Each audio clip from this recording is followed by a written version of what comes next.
the BBC's The Lion, the Witch, and the Wardrobe.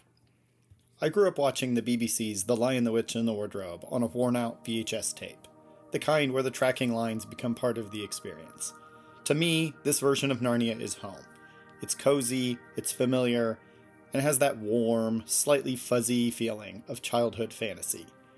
But every time I rewatch it as an adult, I can't help thinking about the people who might be seeing it for the very first time, say in 2026. People raised on CGI lions, billion-dollar franchises, and fantasy worlds that stretch across entire render farms. What happens when they sit down expecting an epic and instead get this? Because the BBC adaptation is not exactly epic. It's not sweeping, it's not even trying to be. It's small, it's homemade, it's intimate in a way that feels almost rebellious today. The world of Narnia in this version is basically a very nice forest. A real forest, a forest that looks like it's about 5-minute walk from the BBC parking lot. And honestly, that's part of the charm.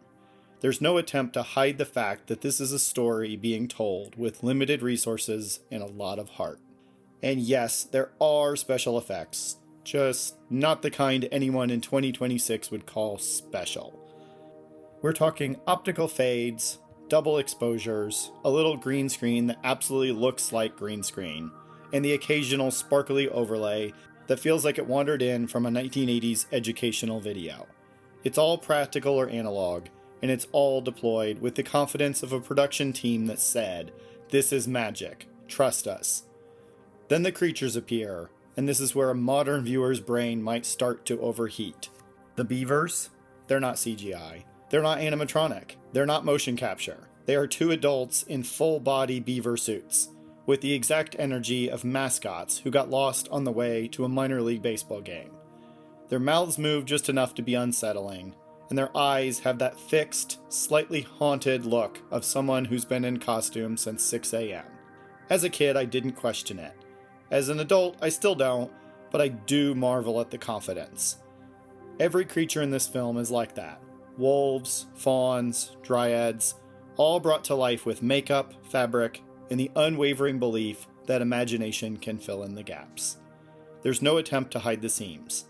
The film trusts you to meet it halfway. And then there's Aslan. Modern audiences are used to a photorealistic lion with perfect fur physics and a voice that sounds like it was recorded in a cathedral.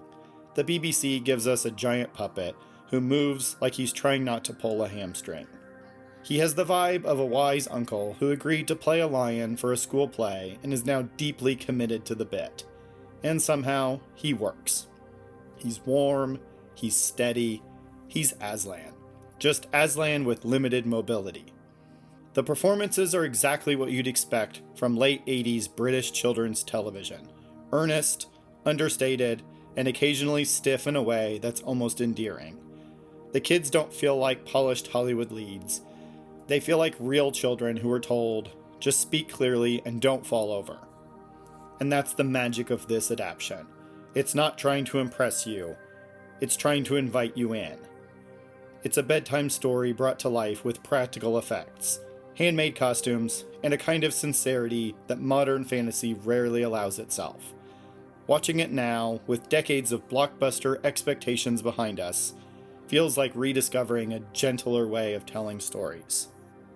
For those of us who grew up with it, the BBC's Lion, the Witch, and the Wardrobe is a warm blanket of nostalgia. For someone watching it for the first time in 2026, it might be a shock. Hopefully a charming, confusing, slightly wobbly shock, but a shock nonetheless. You don't watch this version to be blown away. You watch it to remember what fantasy felt like before everything got big, and to appreciate the strange, handmade magic of a lion puppet who believes in you.